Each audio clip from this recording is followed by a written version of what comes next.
Gamma पहलवान 22 मई 1878 को अमृतसर में पैदा हुए। आपने अमृतसर में ही अपनी पहलवानी का आगाज किया।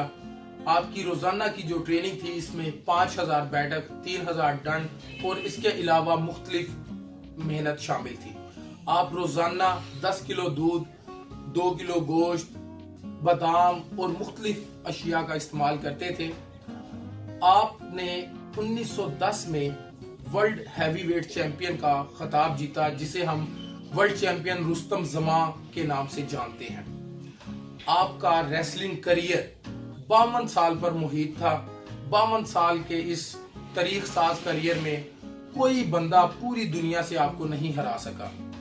गामा पहलवान एक अजीम पहलवान है। हमें इस अजीम पहलवान की जिंदगी से बहुत कुछ सीखना चाहिए। आपने 23 मई 1960 को लाहौर में वफात पाई। इस अजीम पहलवान, इस अजीम रहनुमा की जिंदगी से तमाम खिलाड़ियों को बहुत कुछ सीखना चाहिए। हमें चाहिए कि हम इस अजीम पहलवान को, इसकी जिंदगी को तमाम दुनिया तक पहुंचाएं। गामा पहलवान वो अजीम पहलवान थे जिन्हों को ब्रूस ली जैसा खिलाड़ी भी कॉपी करता था। मैं समझता हूं कि गामा पहलवान इस सदी के, पिछली सदी के सबसे बड़े पहलवान थे। इस तरह के पहलवान शायद ही कभी दोबारा जन्म लें।